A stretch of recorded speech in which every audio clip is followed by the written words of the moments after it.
Hey now, Briterion Bollection. We're back. I'm here with Byron. I'm your host, Kevin. And today we're gonna kick off our horror movie fest for October. So I kind of thought, okay, what movies can we talk about? What would be good? There's so many horror movies out there. How do you narrow it down? Kind of. It's hard to start. Yeah, There's a lot. But then I looked at Tubi, which is usually a guiding force for us, and I'm like, okay, what's leaving soon? And so I looked at that, and I was like, oh, perfect, From Dusk Till Dawn.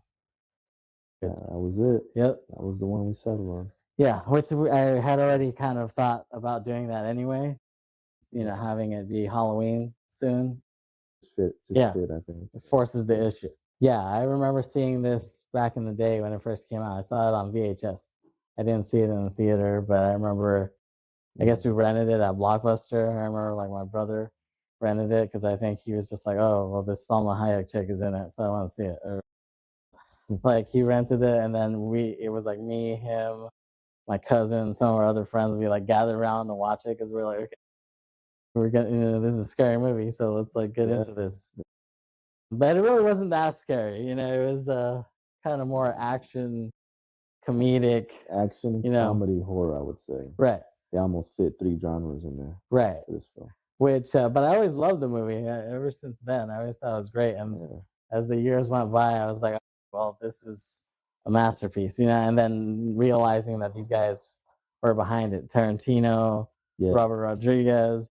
Yeah. So, and it's funny because Tarantino was already kind of big. I already knew who he was, even though I was a kid, because they made such a big deal out of Pulp Fiction when that came out. Right. So I was like, I could recognize Tarantino when I was like 11 years old. Yeah. You know what I mean? I didn't know who he was till later on, but and I didn't see that film till a lot later on.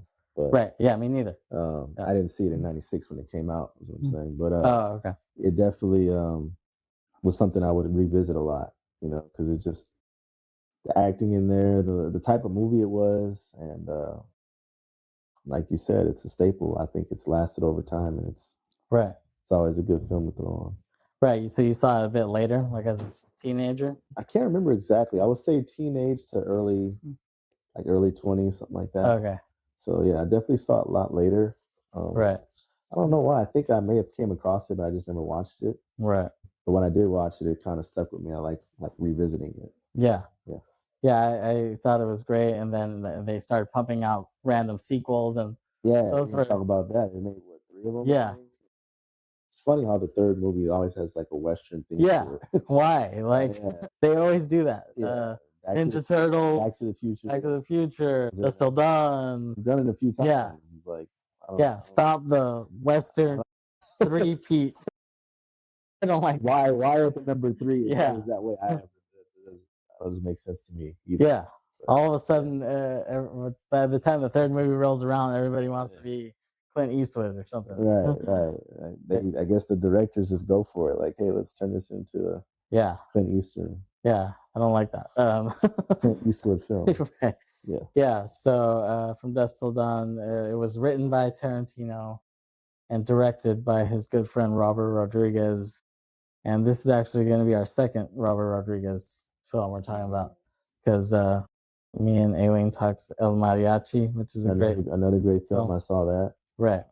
So to see these two guys come together, they got friendly when they were on the film festival circuit. So Rodriguez was showing El Mariachi, and Tarantino was showing Reservoir Dogs. That was the start of their friendship. Yeah. So they would meet at these film festivals, and they were kind of the only two who were doing like weird action-y type of movies. Everyone else was doing like art house drama type of movies, Maybe that's what drew them to. Yeah. Because they were the only ones, like you said, doing those films.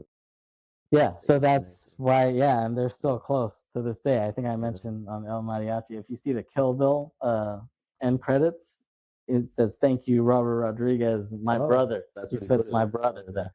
So they're really close. And so to see Rodriguez direct Tarantino's, words and his story, I think it's pretty cool. Like it should happen more often. Yeah. for sure. It would be nice to see. But yeah, so Tarantino, to me, this is Tarantino's third best script for me, behind Pulp Fiction and Inglourious Bastards. I would say those are his top two. I think most people would agree. Yeah, probably. Yeah. He's But got a few other films, but those should be at the top of the list. right. Yeah. But I think I'm probably in the minority who would say this is his third best. You know, yeah, the other two are a lot more acclaimed, I think, by people. They're more universally acclaimed. I don't hear from Dusk Till Dawn being that high up as far as a movie he wrote. Yeah, exactly. But I actually think it's his third best because it has some of his best lines, honestly. And we'll get into those. Yeah. So we're gonna do our standard Wikipedia description, which we usually do. So Wikipedia says the plot follows a pair of American criminal brothers, Clooney and Tarantino, who take a family as hostages, Keitel, Lou, and Louis, to cross into Mexico, but ultimately find themselves trapped in a saloon, defending against a horde of vampires. So that's the synopsis from Wikipedia. And then you see, the movie comes on and you see Dimension Films come on, and they made some tight films at that time. Like they made Scream. They were connected with New Line Cinema, so they had all doing it at the time. Yeah, a lot of good B horror. So yeah, and then we open and we see this liquor store, and it's kind of a slow start. You just see this car pull up in this little like Texas liquor store somewhere, and you see this ranger guy pop out, and he goes inside and he talks to the clerk, and it's just kind of banal dialogue, but it seems banal, but then it gets controversial fast, actually. It does. Because Tarantino's writing. Even when it seems banal, he throws like politically incorrect things in there to like to keep you on edge. So you see the ranger. It's funny because he seems kind of complaining. So the clerk asks him like, "What's the matter?" And he's like, it's like it's been one long goddamn hot miserable shit ass fucking day all the way. That's what he says. And so that's pretty funny when he says that. And then he's like, "Oh, you must have heard about this bank robbery." He's saying, "Oh, you must have heard about this bank robbery." And then the clerk is like, "Oh yeah, it's been on the box all day." And he's like, "Yeah." He's like, "They killed a few rangers. They killed some civilians." And he's like, "Yeah." And he's like, "Yeah." So he's kind of on edge about that. But then also you hear him complaining. He says, "Oh, I went to the fast food place, and that lady has her son. He's handicapped." He uses more politically incorrect language in that when he says it. But he's basically saying, "Oh, yeah, like she has her son who's mentally handicapped working there, and like he ate his food and made me throw up all over the place." He's like, "You need to put people like that in a circus." That's what he's saying. So like you can see that that's Tarantino's writing. He writes very politically correct. And then that cop goes to the bathroom, and next thing you know, right when he goes to the bathroom, then all of a sudden the camera pans and you see George Clooney come out of nowhere with a gun, and he's holding a girl. And he comes up to the clerk, and so George Clooney plays Seth Gecko, is his name. And he comes up, he's like, "What the fuck was that?" And he has the gun to the clerk. And the clerk's like, "What are you talking about?" And he's like, "Well, why are you talking? Why are you making chit chat with this guy?" He's like, "He's just supposed to come in and get the hell out." Yeah. And he's like, "I talk to this guy every day. If I blew him off, he thinks something weird is going on." Yeah. He's like, "I'm trying my best." And he's like, "Well, your best better get a whole lot fucking better." He's like, "Or else it's gonna get a whole lot fucking worse for you." And he has the gun right to his head, and the sound design in this movie is really good. Like you can hear everything clearly. Like the guns are loud. The little vampire sounds are really cool. So you see that, and then you see Tarantino come out of nowhere, and he has a girl too. He has a girl by the hair, and he plays Richie Gecko, his brother. Yeah. And he's saying, "Oh," he's like, "I think he's trying to tell the cop to he's trying to ask for help from the cop," and he's like, "No," he's like, "I'm not," and he's like, "Okay, we got you better get his ass out of here right now." So they hide again, and the cop comes out, and he's like, "You're gonna pay for the alcohol that he buys." And then all of a sudden, you just see Tarantino come out of nowhere and just go, boom, just blast him right in the back of the head, and that dude falls to the ground. The ranger and the clerk's like, "What the hell did you do that for?" Clooney says that too. He's like, "Oh, what the hell are you doing?" He's like, "Why are you shooting him?" And he's like, "Oh," he's like, "He mouthed the words, 'Help us.'" He's like, I didn't mouth anything. He's like, yeah, you did. He's like, no, I didn't. And then he's like, well, like, he's like, it doesn't matter now. He's like, you're a dead man. Like, that's what Clooney says. And then he grabs a gun, like he falls to the ground. And he's trying to open the safe where he has a gun, and they hide in the aisleways that he have. And it's funny because I heard that they had to build this. This was a set. It wasn't a real liquor store. Oh, so they built this, but it was just like one aisle. So it wasn't very big. Yeah. So they had to pretend like that it was bigger. You know, like when you see them looking back, like, hey, Richie. He's like, hey, Seth. Like, they're really in the same aisle right next to each other, but they're trying to make it seem, yeah. But that's the magic of movies. You wouldn't know, right? Yeah. That was great. Yeah. Exactly. You would make it. They had to make it seem like, Richie, where are you? Like, you know, like, but really, if you pan out, they're right next to each other. Yeah, but that's funny about it. And so, and then he's like, okay, he's like, you shoot the bottles behind him, like right now. And so he starts shooting the bottles behind him, and he's getting all this liquor on him. And then Seth, he lights a toilet paper on fire, and he throws it back there, and the dude's on fire, and then he comes up, and he's still trying to shoot. And he shoots Tarantino in the hand, so he has this hole in his hand. Right? And were you going to mention something about that? No, that was my first moment. Right. That stood out to me in the movie was Tarantino getting his hand shot. He has the hole in his hand. He has a hole in his hand. He tries to wrap it up, but yeah, he's definitely shot in the hand. And right. From there, you know, the action picks up and continues. But that was like one of the first moments for me. Yeah, and it's funny because while that guy is like on the ground trying to open the safe, Clooney is trying to tell, Richie's trying to tell Seth, like, oh, he's like, he mouthed the words help us. And he's like, okay, he's like, start the car.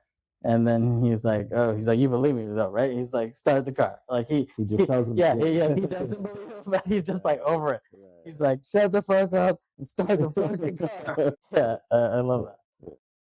And they're walking out while the thing's exploding. The whole like the girls run out, the teenage girls run out, they escape, but then they're just walking out arguing while the shit is exploding behind them. Yeah, and it's pretty cool. I like that. And then it's funny when Seth comes out when that clerk starts shooting Tarantino. Seth comes out and he's like, ah! He like runs up and he makes this funny face where his mouth is open. He looks like Rambo or Rocky shooting a gun. He's just, ah! Yeah, it's just kind of a funny face. Yeah. But this is really the first real movie that Clooney ever did, because he did like he was on ER at the time, but at the time it was like TV people can't do movies and vice versa. Like movie people can't do TV, so it was like two separate worlds at the time. But he was on ER, and they were like, "Who can we get for the lead of this?" And they're like, "All right, George Clooney." Like, why not? That was his first, though. I didn't know. Yeah, well, he did like big movie. Yeah, big movie, like because he did in the '80s. He did like Attack of the Killer Tomatoes or something, or that was like 88 or 89 or 90 or something like that. Probably wasn't that. Yeah, and then he struggled on TV. He was trying to get parts on TV, so he was on like Facts of Life or something in like the early '90s. Okay, so this was kind of a breakthrough. Yeah, kind of. At least in movies, because he was on ER, so that was big. Right. But then he had the shows. He didn't have the movies. Yeah, because that was like a stigma. They were like, okay, well, he's good on TV, but he can't carry a movie. Yeah, he's not carrying it, right. But they were saying on the commentary track, which the commentary track for this is one of the best, because you get to hear Rodriguez and Tarantino. And they're so different. Like Rodriguez, he has such a calm vibe. Like he talks so like Zen-like, you know, and then Tarantino's a total opposite. So like them, it makes total sense that they're friends, because they totally complement each other, because they're so different. Like how they interact is like night and day. So yeah, if you have a chance, listen to the commentary track of that DVD. Yeah, but it was interesting. So after that, you see them, they go in the car, and it's funny, it's a nice little gag. They're driving off, and you see the title card. It has a cool like old school Night of the Living Dead kind of logo to it, you know. Yeah, I thought that was cool. And they're driving, and you see Tarantino, he like looks at Clooney through his hand, like he looks through the hole in his hand looking at him. That's a funny gag. And then you see the trunk, and it does like this dissolve thing, and you can see like a lady in the trunk, like you can see her like crying in the trunk, and you're like, oh, okay, I guess there's this lady in the trunk. In there, right. Yeah. That was pretty cool how they did that. Right. Yeah. So then they go to this motel, but it's funny because like while they're driving, Clooney, he's popping pills. He's like he has some like prescription pills that he's popping. He has like a beer while he's driving, so it's kind of funny. So they get to this motel, and he's like tapping that ringer, that chime. You know, he's trying to like get the bell. Yeah, but there's no one there. He's like. Yeah. And then no one comes out. He's like, ding, ding, ding, ding, ding. He keeps slapping it. And then finally, this old guy comes out. He's like, what the hell do you want? And then Clooney's like, what do you think I want? I want a freaking room, you mean fucking bastard. So he tells the guy. And then the old guy's like, oh, okay. What else do you think you want, right? What else would he want? But it's just funny, the whole interaction. Because he says that, and you expect him to be like offended by it. But then the old guy's like, oh, okay. Like he just lets they cut to they have a room, and so they're going to the room, and then Richie is asking Seth. He's like, "Oh, do they have an X-rated channel?" And he's like, "No." He's like, "No, they don't." And he's like, "What do they have?" And he's like, "They have a bed. That's all you fucking need. Like you're just gonna sleep in there, and that's it." And so they open the trunk, and we see this obligatory Tarantino shot, like from the view of the trunk. He always has that in almost all his movies. You always see like up. That's like a real Tarantino thing. Yeah. He's the one who invented that. No other movie did that until he did that in Reservoir Dogs. You had never seen, you had never seen a shot like that until he did that. Yeah, and then he's done it subsequently. Yeah, ever since, except for the period pieces. Like he obviously didn't do it in Django because that's an old movie. Yeah, he didn't do it in. I don't think he does it in Inglourious Basterds because that was also an old, World War II movie. And then so they bring out this middle-aged lady who I guess in the commentary, that was actually Tarantino's acting teacher. So he actually used her, like he gave her a little cameo with that. So yeah, they carry her in there and they bring her into the motel room quickly. And he's like, okay, plant yourself in that seat. Clooney says that to the lady. And the lady's like, "Buh, buh, buh." And then he's like, I told you to plant yourself. Plants don't talk. Yeah, she's just like shivering, scared there. And Seth tells her, like, okay, we're going to cross into Mexico. We need to meet Carlos. And Richie's like, oh, ask Carlos if we can negotiate a better rate, too. And then Clooney says, he's like, these aren't spick firecracker salesmen from Tijuana. He's like, these are real drug dealer guys. That's what he says. And he's like, you want to get to El Rey, it has a price. Price is 5%, and so that's basically the goal of the movie, which I guess is he actually took it from a book.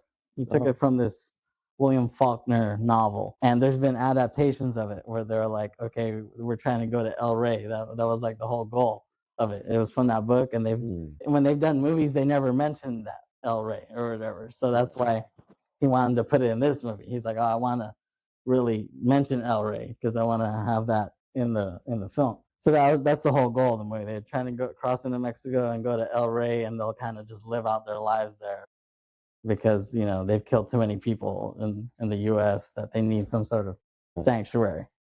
So that's kind of the whole point of the movie. And he kind of breaks down the rules to her, and I like that part. He's like, rule number 1, no noise, no questions.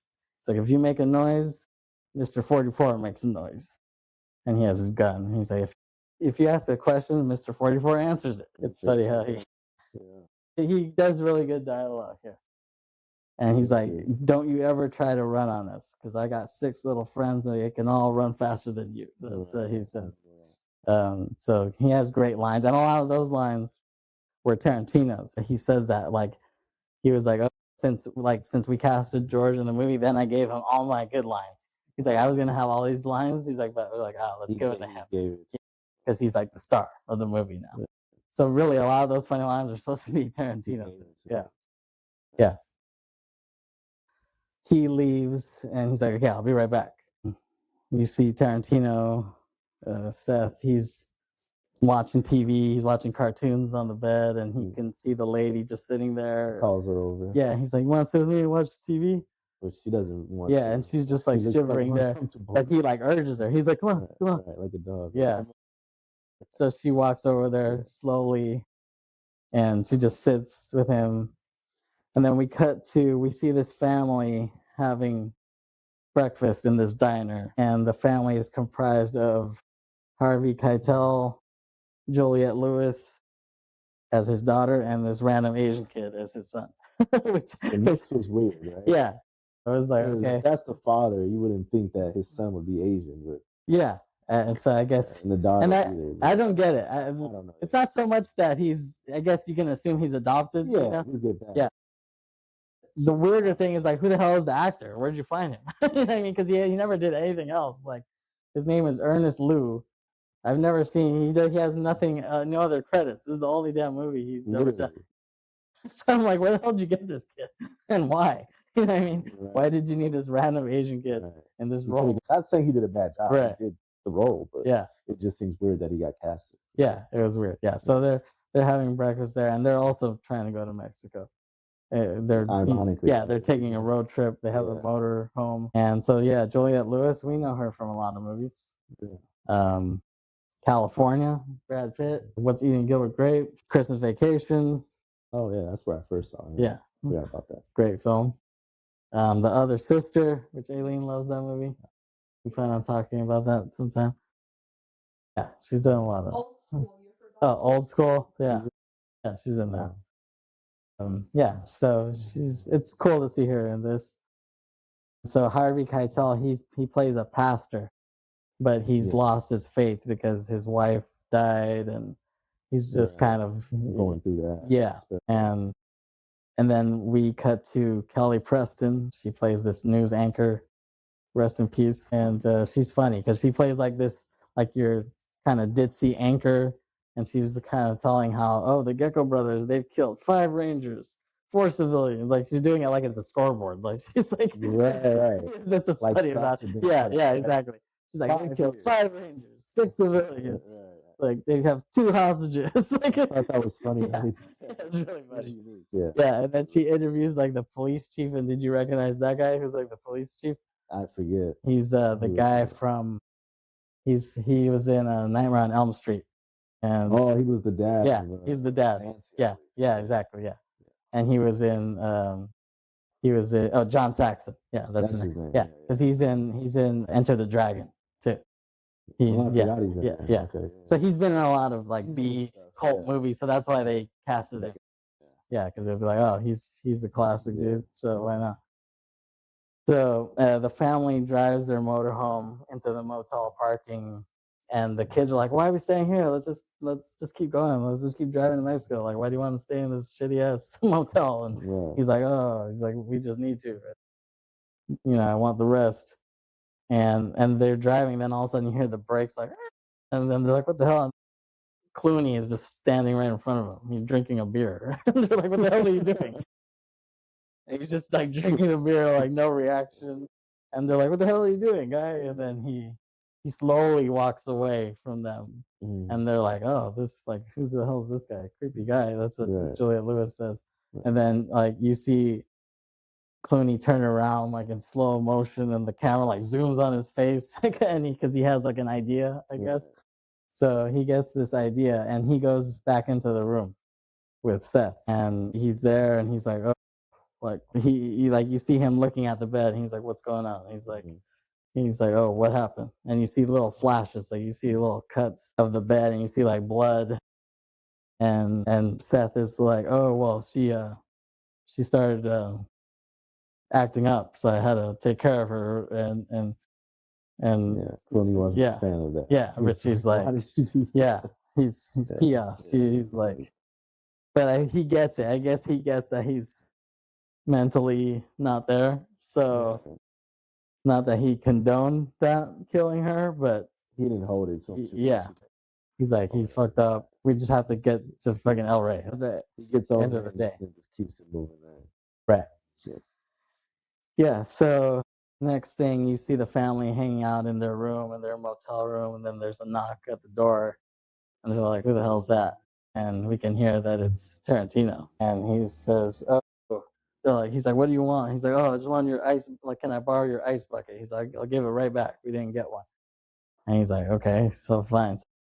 He's about to reach to get his ice bucket, and then you see Seth, Richie. You see him pull out the gun, and he's pointing it at Harvey Keitel, and And then like Harvey Keitel comes back. And he's like, "What's that?" And then all of a sudden you hear this punch. You hear like Seth comes out and punches him. He's like, "It's called a punch," and he knocks him out. And they kind of hold them hostage. And then Rich he puts the gun in the Asian kid's mouth.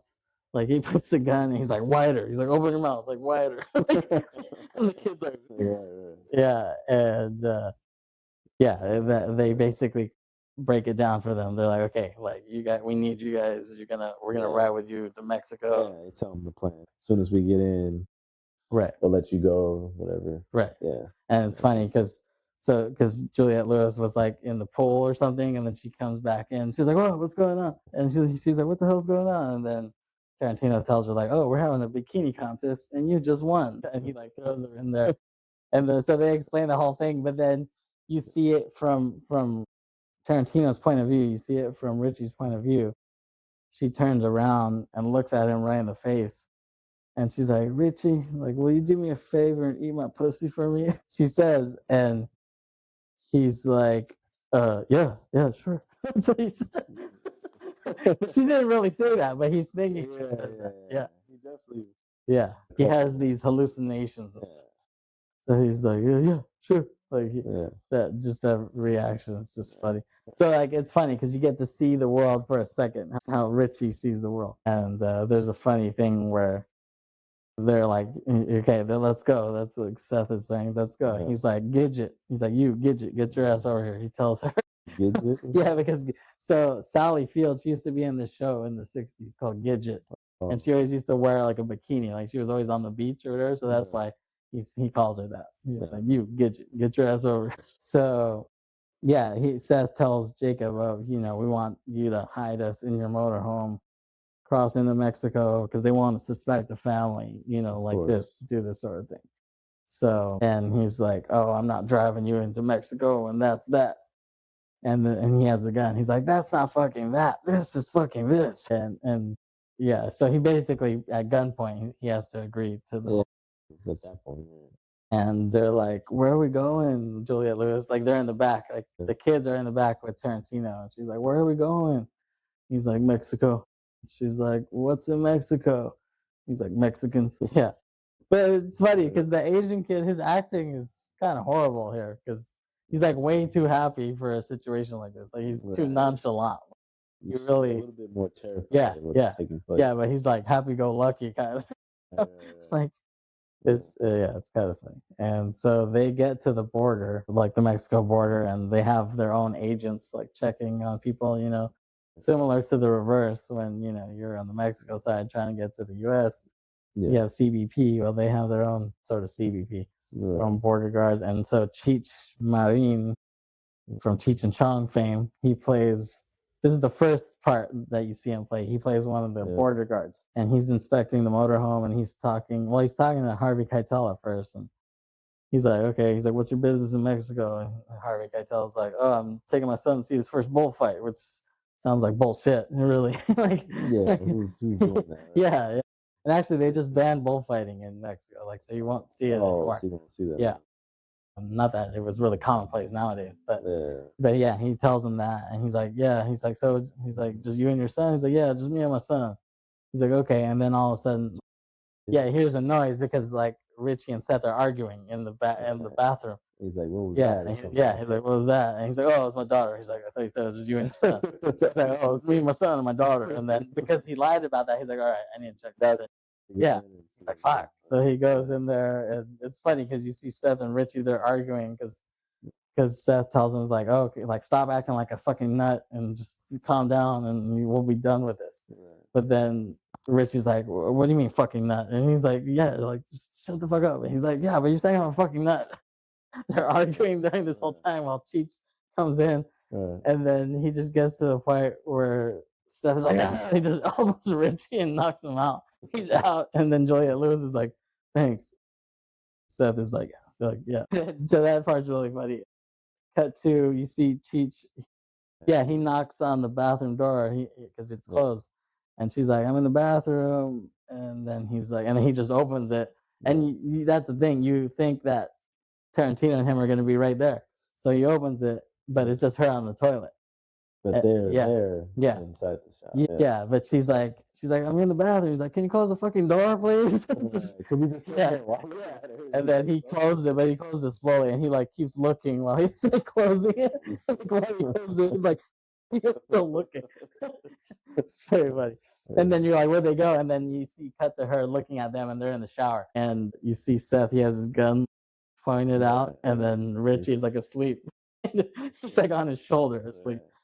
And then they cross the border and they go in, and then they come out and they're like, okay, we're here. It's like, we're in Mexico. Yeah. And then he's like, we're in Mexico. So yeah, I love this part. So Seth comes out, Clooney, he's like, we're in Mexico. And he grabs the Asian kid's face. He's like, we're fucking in Mexico, you little fucking There it is, yeah. So then they drive up and then get to the infamous Titty Twister. Yeah. Right? And then it gets really fun. Yeah, exactly. Next scene. And when you see this Titty Twister, it reminds me a lot of like that deja vu in TJ. You know, like when you're it reminds me a lot of that. So I think they did a good job setting it up that it was Mexico, because I don't think they really shot it. I think they shot it in Texas or something like that. But it really has like this feel of Mexico for sure. Yeah. And he did the right shit with everything. And then here's another infamous scene, right? So they're like walking up to the Titty Twister, and Cheech plays another role. He plays role number 2. Yeah, he plays this. What would you say? He's a host, or he's a I guess you can call it that. Yeah, he's a guy outside trying to get people to come in, enjoy the. Well, I guess his title in the thing is Chet Pussy. That was it. That makes sense, because that's what he's inviting. Right. So he gives this infamous pussy speech, is what it's called. Tarantino calls it that. And that's the thing. Like, he acts this so well. You would have thought this was all improvised. You would have thought he was just making all this shit up. He's like, no, this was written. This has been written in since the beginning of Tarantino's idea for this. He always had this speech there the whole time. He wrote this. But the way Cheech delivers it, it's just like you could see a guy like this and fucking TJ saying shit like this. Yeah, you can see this guy outside Deja Vu doing some shit like this. So he's like, all right, like pussy, come in, pussy lovers. Here at the Titty Twister, we're slashing pussy in half. Give us an offer on our vast selection of pussy. This is a pussy blowout. All right, we got white pussy, black pussy, Spanish pussy, yellow pussy. We got hot pussy, cold pussy. We got wet pussy. We got smelly pussy. We got hairy pussy. We got bloody pussy. We got stomping pussy. We got sick pussy, velvet pussy, nagahead pussy. We even got horse pussy, dog pussy, chicken pussy. Come on in. You want pussy? Come on in, pussy lovers. So if we don't got it, you don't want it. Come on in, pussy lovers. So like that whole thing, you would have thought he just improvised that. That was written. Yeah, that was totally written. And because he really sells it. And then the family walks up to him, and then he sees Juliette Lewis. He's like, oh, we got a new flavor. Apple pie pussy. And they're kind of just blowing him off. They're just going to walk in. And he's like, hey, not so bad. Seth is just like, he just knocks his ass out to the ground. And then he says the infamous line, is my shit together? Is my shit together? Which I love that line. And so he's on the ground, and then they all walk in. And then Tarantino's just like, he's like, let me get some. So he just starts kicking the shit out. It's like, hey, how's it going? You like that? He's like, and then I guess in between takes, Cheech told Rodriguez, he's like, hey, he's really fucking kicking me. He's like, tell him to calm down or I'm going to kick his ass. He's like, yeah, he's kicking the shit out of me. Yeah, because he's like, oh. But he had like a thing on, like a belly thing. Yeah. He's like, well, he's not hitting the belly. Yeah, it's pretty funny. So they enter, they go inside, and Seth is like, oh, this is my kind of place, topless chicks, band playing, guys fighting, alcohol all over the place. And then you go in and you see Danny Trejo, he's the bartender, right?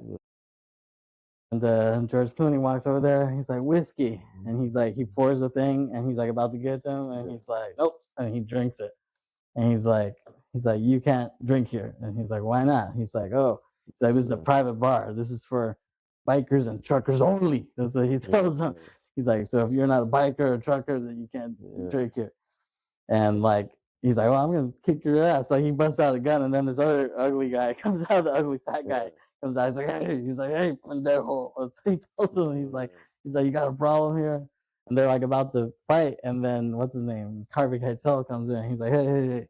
He's like, you said this is for bikers and truckers. He's like, that motorhome is mine. He's like, you need a license for that. And he's like, so technically, yeah. we are happy. He's like, so I am a trucker. He's like, if you need to be a trucker here, I'm a trucker. He's like, and these are my friends. And then Danny Trejo's like, all right, welcome to Mexico. Like, welcome to Titty Twister. Yeah. And then it's funny because Seth is like, you got food in this joint? And he's like, best in Mexico. And Seth is like, I highly doubt that. And then the look on his face, he's like so offended. And then he's like, all right. He's like, give us our orders at the table. So yeah, and then yeah, we see like the cast of characters, the other guys who will kind of play a part in the journey here. So you see Tom Savini, he plays Sex Machine, and he takes the guy's beer he has a whip that he has, and he just whips it, and he like takes the beer, and then that guy. So the guy he takes it from is Greg Nicotero. So he's part of the makeup crew. He's part of the K&B, but he has a cameo there. Right. And then so that guy he takes out a switchblade, like, hey, fucker, he took my beer. But then you see Sex Machine, he has this thing on his crotch that pulls out a gun, right? It's like this gun pulls up and it has like 2 barrels, right? Yeah, and he's like, oh shit, and he like hides the switchblade. He's like, all right. That was pretty good. Yeah, so that was cool. And then you see Fred Williamson, right? He plays Frost, and he was in a lot of like blaxploitation movies back in the day. He played the Hammer. He was in some movie like The Black Six. Did you ever hear about that? I've never heard of that one. I know George, my friend George, who we did Rush Hour with. I know he loves that movie, and he showed me the trailer. I remember I was like, "What the hell?" Like Black Six. The title is just like 6 black guys, basically, like Black Six. Yeah, and they all like they're part of a gang or whatever, and they each have their own like specialty. Yeah. I mean, I'll show you the trailer.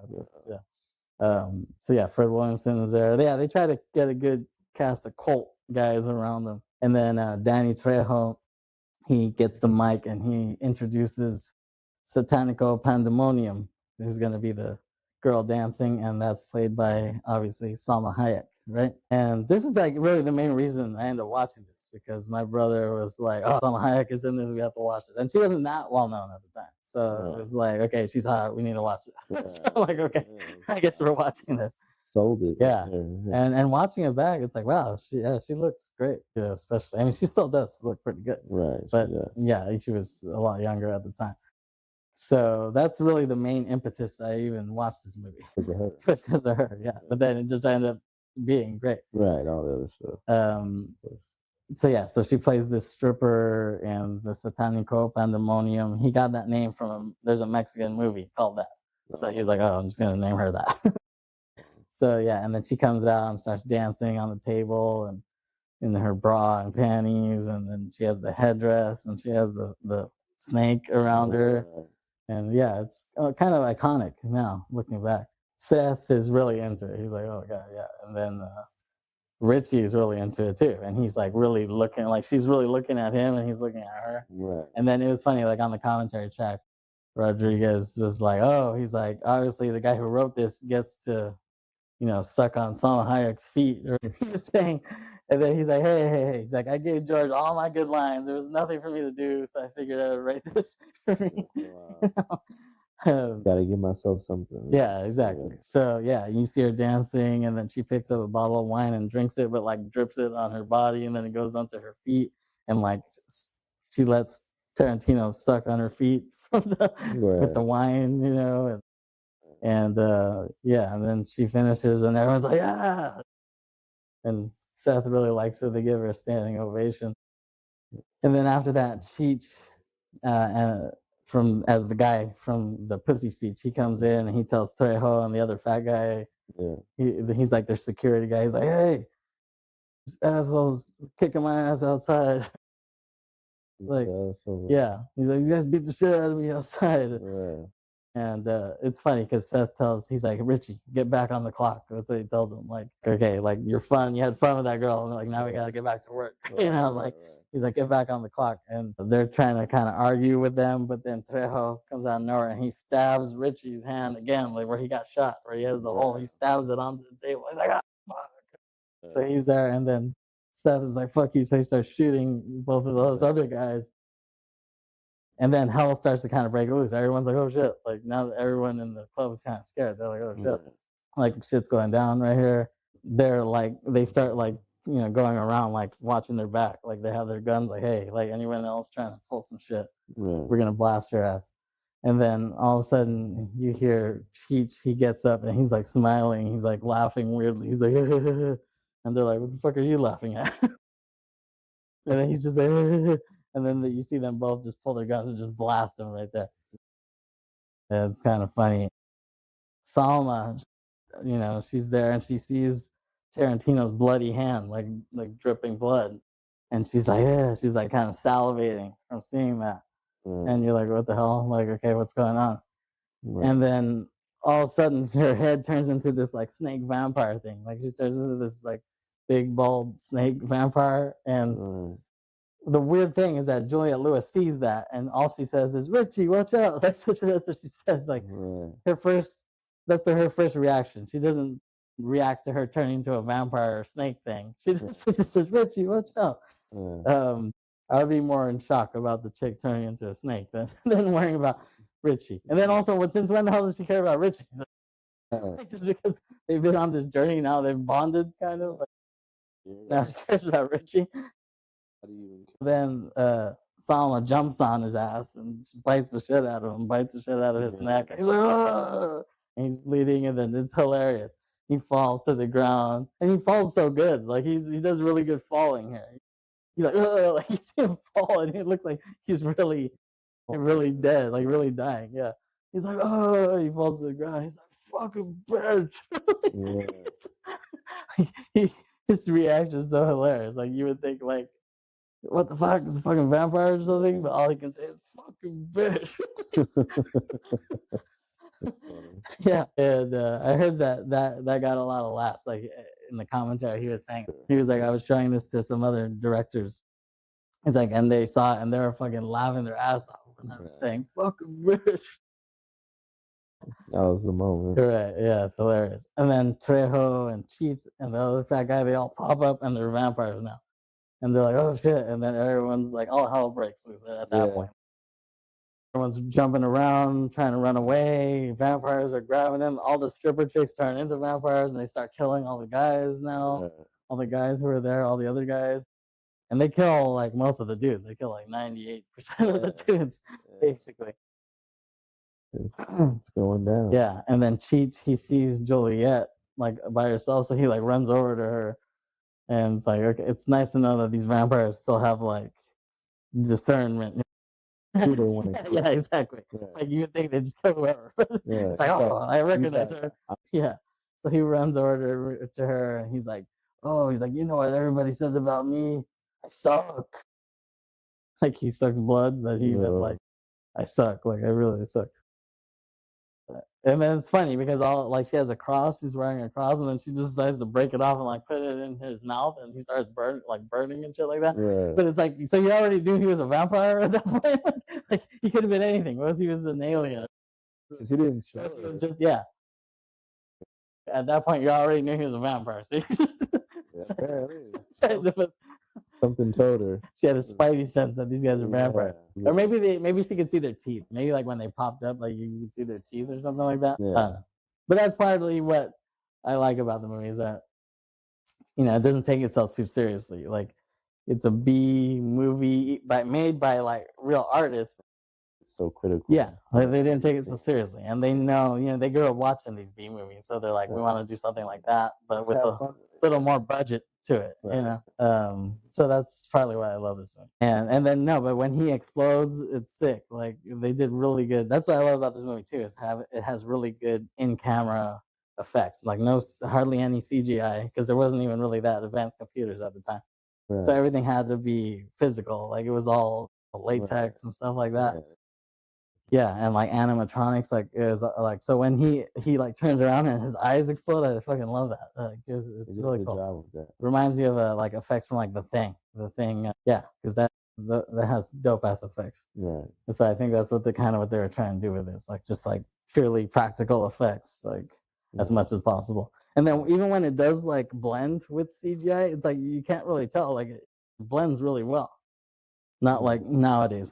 Like I was telling you earlier, like I'm sure you've seen all these AI videos now where you see like Tupac talking with like Mr. Rogers and shit like that. Like, it's fun, but that it's fake. You can just tell. You can just tell like it looks realistic, but it's not real. You know what I mean? And CGI is kind of like the same thing. When I see CGI, it's like, okay, yeah, that looks realistic, but I know it's not real.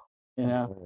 But when you see practical effects, like the way the lighting is, like you can't fake that. Like it's just like it's real. Like there's something tangible to it. So I'm sure you'll start seeing more AI shit like that in movies. You'll start seeing effects like that, and it'll look the same way. It won't look 100% real. It'll be like, okay, that looks realistic, but it's not real. It's not real. Like you can just tell. It just has that thing. So yeah, those like his death scene is really cool. And then you see Savini and Trejo have like a showdown. And I remember Tarantino was like, "Oh, these guys are like each other's like opposite numbers, kind of like they're like perfect villains for each other." Like I'm trying to think who's like a perfect opposite of someone, like maybe in sports, like sports. Like I guess you could say like Drexler, like Clyde Drexler is like a good opposite of like Jordan, you know what I mean, or something like that. Yeah. like where it's like guys who are kind of similar, but they're like still kind of different. Yeah. So that's what I remember Tarantino saying that. And then it's funny because so Savini, he's on top of the pool table, and then Trejo like jumps up to him, and then he just says, like he just nonchalantly like says like, "Oh shit," like he barely like whispers it basically, and he steps out of the way, and then he uses a whip. He wraps Trejo's legs, and he like throws him to the ground, and then he gets back up, and then he has a pull stick. He just goes like, "Pow!" He just smashes the shit. He just slaps it around his back, and it just breaks. And then he uses the end of the stick, and just like stakes him in the heart, and he's just like, "Ugh." But yeah, like I love how he just beats the shit out of him, like with a pull stick. And I don't think it was like a breakaway pull stick. I think it was a real pull stick. Like you could just hear the wood of it. It's just like, like on his back. He's a lot older. Like how old is he now? He's like 80 or something. Probably. Yeah. So at the time he was 50. Like 50, maybe. Yeah. So it's like he was just wrapping this wood on this 50-year-old dude's back. Yeah, that's kind of really. I mean, Trejo, he's actually Rodriguez's cousin, so that's why he's worked with him numerous times. But believe it or not, Trejo did movies before Rodriguez even came of age. With El Mariachi, because he was a boxer before. So Trejo, he was a boxer, and they needed some boxing scene in the movie Runaway Train, which was like in the early 80s, like it was like 80 or 81. And so they hired him as like a boxing instructor for that movie. But then they were like, "Oh, like we need someone to box. Like, you want to be in the scene?" And he's like, "Okay." So from there, then he started doing other movies. Then they were like, "Okay," like because once you get that one, it's like it just comes like that. Like he did American Me, and he did all this shit out. Right. And then finally his cousin Rodriguez starts making movies. He's like, "Oh," it's like, "Well, you're my cousin. I'll be in your movies now." Yeah. So so that's kind of where I really first saw him, was this and Desperado, because he's in both of those. And then you're like, "Who the hell is this guy?" You're like, he just came out of nowhere with this fucking big ass tattoo on his chest. It's like who the hell is this guy? But he ended up being a star from there. He ended up being Machete. Yeah, that's his movie. Yeah. Yep. So yeah, and his cousin directed that too, right? So and then the fat vampire guy comes up, and he wants to kill Seth. He's like, he has his eye on Clooney. He really wants to kill him. And the dad, Harvey Keitel, he wants to kill both of them. And then he's walking up to them, and then some guy's like in his way, like about to fight him, and he just like twists his neck, like like out of nowhere. He's just like, and he just keeps walking. And then he's about to run up to them, and then Fred Williamson's like, "Hey, Monkey Man."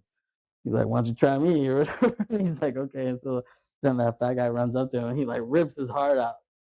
And so Fred Williamson rips his heart out, and you just see this big heart there, this like greenish black heart. And he's like, "What the hell?" But he's still alive. Like, I guess you can rip out their hearts and they're still alive, but you have to like kill the heart. He comes with He comes with a pencil. He's like, and then they have these hard ass hearts. I thought that would have like went through his hand. He like jabs the hell hard. Yeah, they must have these like rock hearts. I guess that's the vampire heart. But that's the thing. Like, that's something Tarantino said. He's like every vampire movie you do, you should add, you like take rules that exist, but then add new rules. That's what he was saying. So he was like, so we took some rules, obviously, you know, crosses, garlic, you know, the sun and shit like that. You know, yeah. He's like, but we also added. So he's like, we added that. When they become vampires, he's like, their bodies get like softer, like they get like kind of mushier. It's like, so we added that, so like you can kind of kill them easier in that sense. And he's like, so he's like, we added that rule, and he's like, and I hope other people take that rule later, you know. Yeah. So if I do a vampire zombie movie, I want to take that rule, the mushy body rule, you know. Right. I want to use that, and we'll have that in our vampire zombie movie. Right. Yeah. So then, yeah, he stabs him there, like you said, and then that dude finally dies. And so after that whole burst of action and stuff, you see Seth is kind of like, okay. He's like, well, now I don't believe in fucking vampires, but I do believe my own two fucking eyes. And what my own two fucking eyes saw were fucking vampires. So yeah, and he's like, okay, I guess vampires exist, so we're gonna, like, whatever. These guys want to kill us, whatever the hell they are, so we have to kill them. We have to fight for our lives here at this point. So that's kind of the predicament that they're in. And then they see the band, and then Savini is like, yeah, he's like, let's kill that fucking band now. And then the band guys are just sitting there, but because they're vampires now too, and they're just sitting there, and they're like, fuck you, good night, and they like spontaneously combust or something. They explode themselves.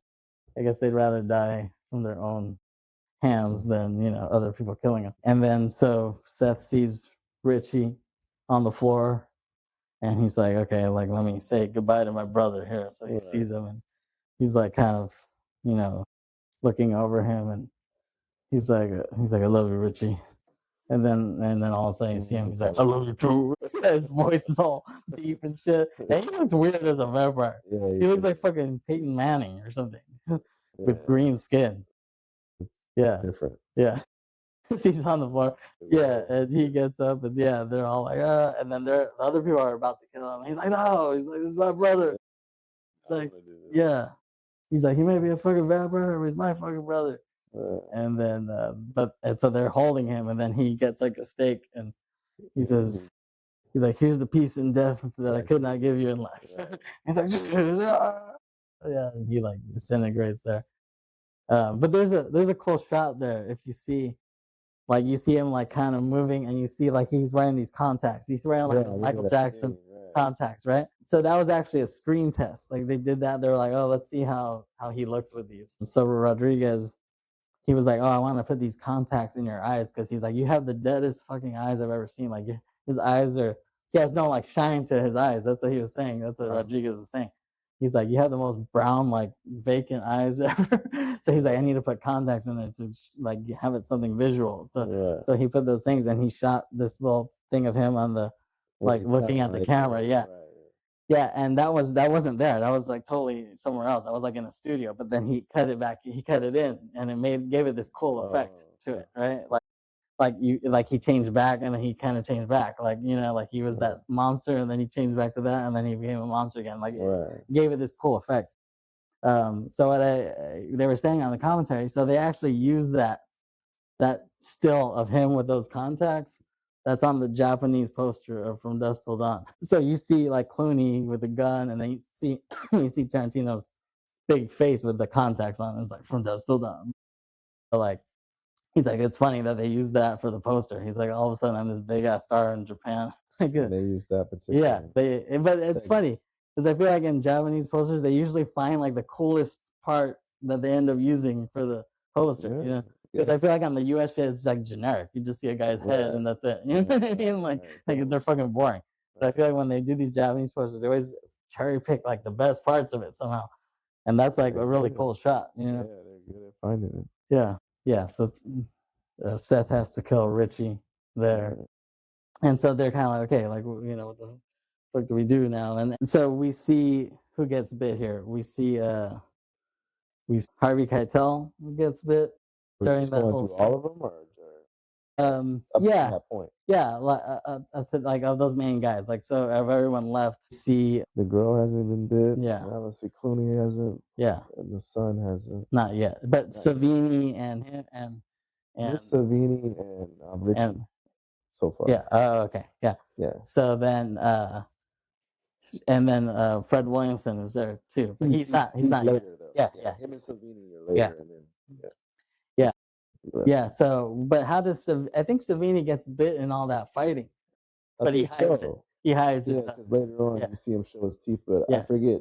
He must have got bit at some point. He got bit in all that fighting, but he kind of tries to hide it. So you don't see it, yeah. but then you see him. So the others don't know. Yeah. And then he reveals it. Yeah, the others don't know. Right. And then Juliette Lewis is like, "Oh my god, like so much bloodshed." She's kind of like reflecting on that. Yeah. And then Fred Williamson's like, "Oh, like you never seen this, huh?" He's like, "I have." He's like, "I was in Nam," and he explains the whole Vietnam. Basically, he's like, "I saw all this yellow flesh everywhere." He has this Nam speech, like a cliche Nam speech kind of. But then you see Sex Machine Savini. You see him like all of a sudden he's like, "Oh shit!" Like he sees like he's getting fangs, and he's like, "Oh shit!" He's like, "Crap! I need to hide this shit." And then he sees his hands like start. He gets like claws all of a sudden. He's like, "Oh shit!" He's like, "I need to hide this shit." And so he's doing this Nam speech, and he's turning into a vampire, but he's trying to hide it. And then Fred Williamson, he keeps going, and then all of a sudden you see like these hands, like pull up behind him. You're like, what the fuck is that? And then he's like, he like bites his ass. Yeah, got him. Yeah, he bites into his ass. But it's weird because a lot of these guys, it takes time for them to turn into a vampire. For some reason, Fred Williamson, he turns into one right away. There's no consistency. But that's why you say for this film you can't. You can't take it too seriously. You just have to take it for what it is. Yeah. So and it's funny because right when so because of that, they start shooting. And it shoots a hole into the wall, and then all these bats come in. So all these bats come in at that point, right? Yeah, and then they go hide. Yeah, exactly. Because all these bats will turn into vampires. Right. Yeah. Just in bat form. Yeah, but that's what's funny is that he's like, it's funny because Tarantino says it. He's like Fred Williamson. He's a vampire for 2 seconds, and all of a sudden he's like king of the vampires because he's like leading all the bats. He's like, eat them. Like, he's like, go get them. Like. You see him go like this or something. Yeah, like he's like, I've seen that picture where he's like this. Yeah. They all just like, because like, what is he? The conductor? Yeah, because he's like a vampire for 2 seconds. So, all of a sudden he's like this. It's like, he's like, that's holy. Like that was a fast transformation. Right? Yeah, and all of a sudden he's the leader. I did find that kind of like, what the hell? It's really quick. Yeah, exactly. But it's funny that even Tarantino and Rodriguez acknowledges how funny that is, like how stupid that is. Because on the commentary, he says it on there. Yeah, because Tarantino even says it. He's like, I love how he's like a vampire for 2 seconds. All of a sudden, he's like king of the vampires, king of the bats. It's like my children, go. So yeah, then they have to kill his ass. Yeah, have to stake his ass, but then also kind of get away from the bats and stuff. But then those other dudes, they get Keitel, like they get Jacob Fuller at that point. Yeah. So he gets bit, and they're like, "Oh shit, Dad!" And they're like, "Fuck!" And so they're like, eventually he's gonna die because they have to kill him once he turns. Well, that's when they go to the room and he's able to. Right. They let him in the room. They look like they're vampires, but they look just like monsters at that point. Yeah, they're kind of like those demon knight creatures. They look like that. Yeah, the dad is able to go to this room where they ran off into. Yeah, they ran out. They left him kind of for dead because they're like, he's been bitten, so they kind of have to let him be. Right. Even though the kids didn't necessarily want that, but of course they had to. Yeah. But he was able to make like a cross, right? With like he makes a cross out of his rifle and like a stick, which was smart. Yeah, and they couldn't infiltrate him with that as long as that because of that. Yeah. So he's at the bar and there's like thousands of vampires there. So right when he gets up, you see like a sea of vampires. But he uses that as he backs into this room where they went to, and then finally they let him in, and then they close the door, and you see like this bat like It almost got sticking in out, there, yeah. right? And then he's like, just Right, blows his head off, right. shuts it. Yeah. But I remember as a kid, I thought that scene was scary because it's like, dude, like just out of that room, there's thousands of them. Anything in swarms is Yeah. scary. It's a lot of Much them. less vampires in swarm. Right. Yeah. Yeah. You're done. So they kind of regroup here, like, okay, what's our plan? And the dad's like, oh, he's like, I'm gonna turn into a vampire anytime. It's like, so I'm a better use if I go fight with you now. He's like, that way you can use me. Like either you take me out now, or you try to kill them off, and then once I turn, basically, then you kill him. Yeah, because at least you have another hand to fight with you. Right. At least I helped you, right? Yeah. I'm gonna turn, but I can help you in the battle right now. Yeah, and he tells his kids, he's like, oh, make sure you kill my ass. Like when I turn. Yeah. Which was good, because you don't want to have to say that, but you don't. You know that at that point, you're the enemy. Yeah, exactly. He's going to try to kill them. They haven't turned themselves. Yeah, exactly. And he says, "Oh, promise me you're gonna do that." And they're like, "Yeah, we'll do that." He's like, "No, promise me." He's like really intense about it. Yeah, he puts. If you don't promise me, And they're like, "All right, Dad, all right." And he tells both his kids, and they're like, "Okay." And the son's like, "Okay, I'll kill you, Dad." He's like, he's like, "All right." He's like, "All right, Dad, I'll kill you. Let's kill you when you turn into a vampire." Yeah. Right. And then it's funny because Seth is like, all right, we're done with the hugging and shit. Like we gotta kill these guys. He's ready to get on with the mission. Yeah. And they're like, okay, like let's see what they got in here. And they're like, what is all this shit? And they're like, oh, they've been doing this for years. Like they've been just any trucker who comes in, they just take all this shit and leave it here. Yeah. So they're like, okay, let's see what they got. So they're looking through it. And every good vampire movie has a ammo scene, has a load up on ammo scene, right? Yeah. This. And I mean, if you are gonna make a great vampire movie, you should have. Yeah, I think you need that load up on ammo scene. Right. Yeah, so they find some cool stuff. Obviously, it's like almost a Lost Boys. He finds the super soakers, so obviously you can use holy water. Yeah, which the dad can bless. He can bless with their water. Yes. Stakes. He has like a drill or whatever that he puts the sharp. Yeah, that's perfect. That's good to go. She finds a crossbow that she can use. Yeah. So they're like, all right, we got. And then he has like the water balloons too, like in Lost Boys too. That's right. So he can throw the water balloons. Yeah. So they have those, and they're like, okay, ready? This is good. Yeah, ready or not, let's go. So then they open it up, and he has the cross there, and then they're like, when they kind of get in good position, they're like, all right, so then they just start killing them. Yeah. He starts drilling them. They start shooting the crossbow. He starts shooting, throwing the water balloons. He starts shooting the super soakers. Yeah, and then there comes a point where you see Jacob. He's like about to fight some other guys or some other vampires about to come up to him, and then they're like, oh, and they kind of back off him, and you see he's like kind of like leaning over, and they're like, oh shit, like now he's turned, like he's one of them now. That's why they stopped. Yeah, exactly. Yeah. And so he turns around and you see his like ugly vampire face. And he's like, argh! And then they're like, oh shit, like that. Coincidentally, he goes after his own son. He bites his own son. He's like, argh! Yeah, he bites his own son. He was the closest person to him. That wasn't a vampire. But I guess he's like, oh, well, if you're going to get bitten by a vampire, that was probably not from your own dad. At least you know me. I'm not just a stranger taking you out. Yeah, and then he's like, well, they ended up biting me 5 seconds later. He's like, yeah, but that was the first one. Right, because that's exactly what happens. Like about 3 or 4 vampires eat his arm. Yeah. They're all over him. They end up just like running a train on him. I tell you, he's the only one that got like feasted on like that. Everyone else was like a 1 bite. His was like a 4 bite. They had a buffet. Like, let me join in too. Yeah. Like, they're like, pass that. Yeah. So they had like 3 or 4 of them on him.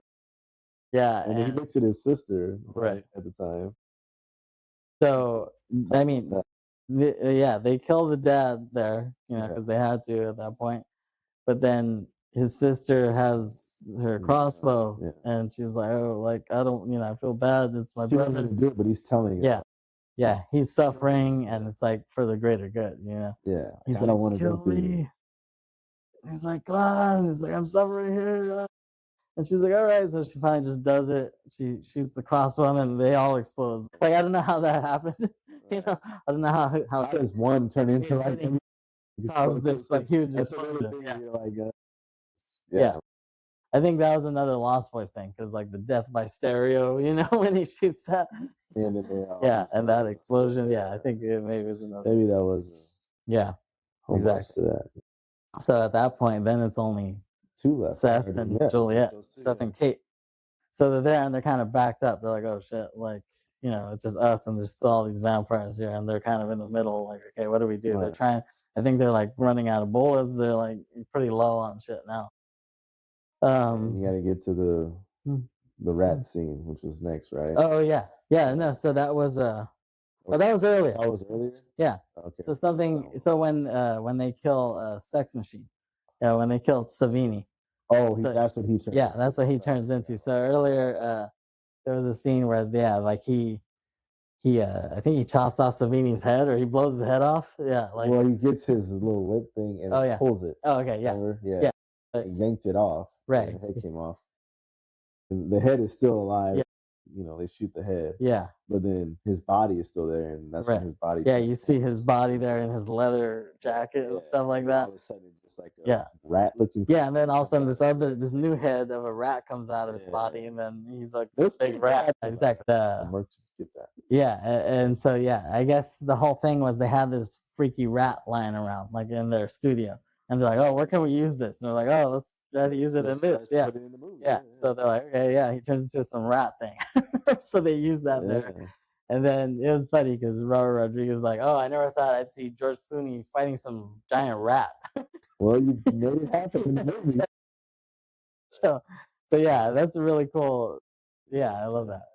And then they ends up being. And fast forward, and then it goes to now it's just them two. We cut back to the end, near end, and it's just them two. And then I think Clooney, he tries shooting one of them, but he misses or whatever, and it hits. It like causes a hole into the. Which was good because it caused light, and we all know vampires cannot be in sunlight. So he saw one of the vampires, like when he missed and hit that hole, created that hole, like the light came through and it like burned the vampire. It was like, and he's like, he saw that. He's like, oh shit, let me put more holes. They keep shooting. He's like, come on. So they keep shooting, and then it's causing more, and you see the light come in, the sunlight, because it's already sun by that point. It's morning, and you see it comes in. It's like, you hear some voices from the door. Yeah, exactly. They hear some voices outside, and he's like, and they're like, Seth, where's Seth? And he's like, Carlos. He's like, oh, shoot the door, shoot it down, like. And so he's like, you hear some gunshots. They're shooting outside. Yeah, exactly. They bust open the door, and then all this sunlight comes in, and these vampires start exploding like right when it hits them. The key point that you said was the disco ball. Yeah, it hits that disco ball. From that, it was just like killing. That just kills them all. It just kills everyone because it's a spinning ball, spinning the sunlight basically. Into the light, and the light's just reflecting, just hitting all of them. So anyone who's a vampire is gonna explode right there. They were done. Yeah, it's just like you see it. It's pretty cool. That was cool that they did that. Yeah, that was a cool effect. Like you hadn't seen that. Like you've seen that cliche of sunlight, but not with that type of element where a disco ball is being used to hit the sun and then it hits the. Exactly. Not like that. Not at a strip club. So they go outside. They're all together. Yeah. So like finally, all the vampires are dead, and they can kind of breathe easily. But then Seth is pissed off at Carlos, who's also once again plays that role. So he plays 3 roles. He's like, "Why the hell did you tell me to come here?" He's like, "Oh, just a place in the middle of nowhere. There's no cops." He's like, "That's why it would be a good place." And then he's like, "We almost fucking died. Like I lost my fucking brother. She lost her whole fucking family here." And then he's like, what are they, psychos or something? And he's like, psychos? You think psychos explode and sunlight hits them? They're fucking vampires. And he's like, oh, sorry. He's like, you want more money? He's like, okay. He's like, how can I make this up to you? And he's like, 50%. And he's like, 20. And he's like, okay, 25. And then he's like, you want beer? He's like, I got foreign and domestic. And then Juliette Lewis, Kate, she's like, oh, like, should I go with you, Richie? Or Seth, can I go with you, Seth? And he gets into the car and he's like, I'm a bastard, but I'm not a fucking bastard. Such a distinction. Such a difference. Yeah. So we talked about that. He doesn't change at all. I love that. Right? No, he stayed the same. He stays the bastard the whole time. Not a fucking bastard, but a bastard.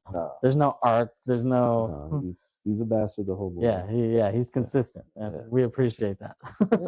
You don't see that in a lot of movies. Yeah, you don't. It's always about redemption and vulnerability and stuff, and I like that he doesn't do that at all.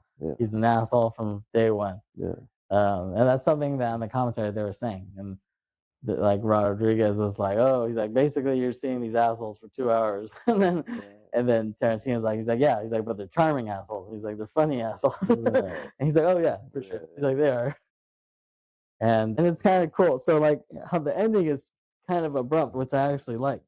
So that's almost like kind of a technique, like for you guys who want to make your own horror movies out there. I think there should be more to it, because abrupt meaning like. No, it's in a good way, because so Tarantino, he wrote it like that on purpose, because he was like, oh, he's like, you know what? He's like, I got this advice from Roger Corman. I mean, Roger Corman, he was a great producer back in the day, but he founded a lot of dudes.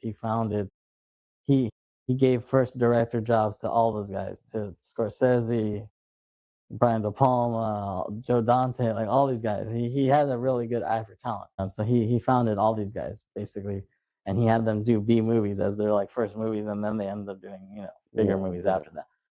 But he did a lot of like B movies himself. He directed a lot of like B horror and stuff. And he was like, oh, he's like, when you make a horror movie, he's like, when the monster's dead, the movie's over. He was like, when the monster dies, he's like, just end the movie. He's like, end it right there. He's like, if you just keep prolonging it after that, it just makes the film worse. Like it just brings it back down, makes it boring. Yeah, that was the end of the movie. So that's what he said. He's like, when the monster dies, the movie's over. Like, you just go home after that. So that's what his advice was. So he's like, the ending is kind of abrupt. He's like, but it felt like we didn't need to add anything else. Exactly. So you see Seth, he drives off. She drives off. And they just have the view of the building. So you see the back of the Titty Twister, and it zooms out, and then you see it's connected to this big ass pyramid, like this Aztec pyramid there, right? Cool shot. Yeah, I love that. It was a nice little twist ending almost. You know what I mean? Kubrick or Takashi Miike-esque ending, which Rodriguez usually wouldn't do something like that, but it was a nice little thing. And then you see all these like trucks and like that have fallen down in the back and stuff like that. That was a cool little twist. Yeah. So that was from Dusk Till Dawn. What did you think watching this back? It was good to relive it again. I don't really watch it that often. Right. But like I said, when I get the urge to want to rewatch it for whatever reason, I just remember those scenes and those lines, especially the Cheech line. I mean, that's probably one of the main reasons why I want to rewatch it. Yeah. It just never gets old. But it just, it's always a good time to sit down and watch that and relive, what we think is one of Clooney's best. And I think it's Clooney's best, honestly. All his Oscar-worthy shit pales in comparison to me for this. Like, I think he nailed that role. I would have to watch a lot of his other stuff. I can't speak on a lot of his other works, but for this role in particular, I think it was made for him. I don't know if anyone else was casting for it. Pretty sure there's a few people and they just chose Clooney, but I couldn't see anyone else pulling it off the way he did. He just seemed like he was made for this movie. And it was a good time watching him. And he hasn't done something like that really ever since. This is kind of his own. No, and they haven't really worked again. And you were telling me they had a little. Yeah, they had a little beef recently, which was kind of weird, unexpected. And so many years later, right? They made a great movie, so it was just like, one, why haven't they made another movie? And two, you talked about the beef that happened. That was interesting. Taking shots at each other. Yeah, it was recently. Tarantino was doing an interview where he mentioned, I don't know, Ocean's 11 or one of these movies, and he was saying like, he's like, I didn't like that because this and this is what he was saying, but it was like from an artistic standpoint, that's what he meant. That's his opinion. But then they brought that up too, because Clooney and Brad Pitt, they did a thing, Wolves, whatever the hell it's called, recently for Apple TV, and they're like, oh, like Tarantino mentioned you recently, and he's like, yeah, and like you can see Clooney was like pissed off about it, and he was like, I'm kind of surprised he would take that seriously. He's like, yeah, and he's like, well, didn't you guys work together or whatever?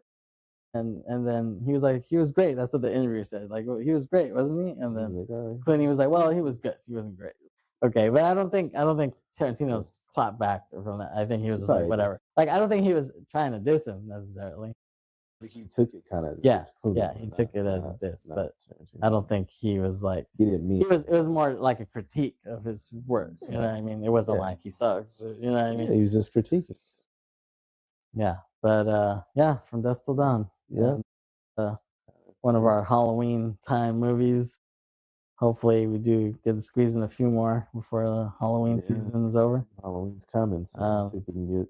Yeah, exactly. No. All right. Briterion Bollection, thanks for listening. Thanks for watching. We'll see you next time. See you next time.